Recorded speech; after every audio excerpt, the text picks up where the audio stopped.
जैसे हमारे भीतर छोटी छोटी इच्छाएं पैदा होती है, फिर वो इच्छाएं पूरी होती है, फिर एक नई इच्छा का जन्म होता है। इस तरह से ये लगातार चलता रहता है। तो क्या सत्य को पाने की इच्छा भी उसी तरीके से है कि उसको पाने के बाद फिर से एक नई इच्छा का जन्म हो? तो इच्छा है क्या? इच्छा का मतलब क्या है? इच्छा का मतलब है जो स्थिति है उससे संतुष्ट नहीं है, यही है इच्छा। अच्छा, जब तक शरीर है तब तक हम कर्म किए बिना नहीं रह सकते, ये बात स्पष्ट होनी चाहिए। कर्म करने वाला कौन? हम, यानी कर्ता। तो हर काम में कर्ता के पास क्या है? विकल्प है। विकल्प जहां है वहां क्या है?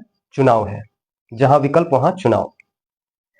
अब इसको ऐसे समझेंगे, जैसे मान लीजिए कि ये कर्ता है और इधर मान लीजिए सत्य है, और इधर अहम, प्रकृति, संसार, माया। तो कर्ता के पास विकल्प है। विकल्प है यानी चुनाव है। तो जो भी हम कर्म कर रहे हैं यानी कर्ता के द्वारा हो रहा है, तो या तो वो सत्य के प्रति होगा या फिर अहम के प्रति होगा। तो ऐसा क्या करें कि कर्ता के पास कोई विकल्प ही ना बचे। जो भी प्रकृति है, माया है, अहंकार है, ये बचे ही ना, और सीधा इसका समर्पण हो जाए सत्य के प्रति। ऐसा क्या करें? जब कर्ता को ज्ञान हो जाए कि इधर क्या है?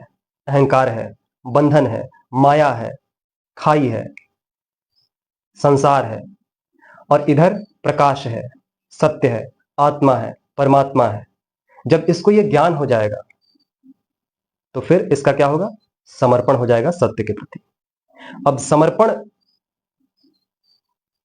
अब जैसे ये जान के भी यदि अनजान बनता है कि इधर खाई है, और फिर भी ये कहे कि मुझे पता ही नहीं है कि इधर खाई है, तो फिर इसका समर्पण नहीं हुआ अभी सत्य के प्रति।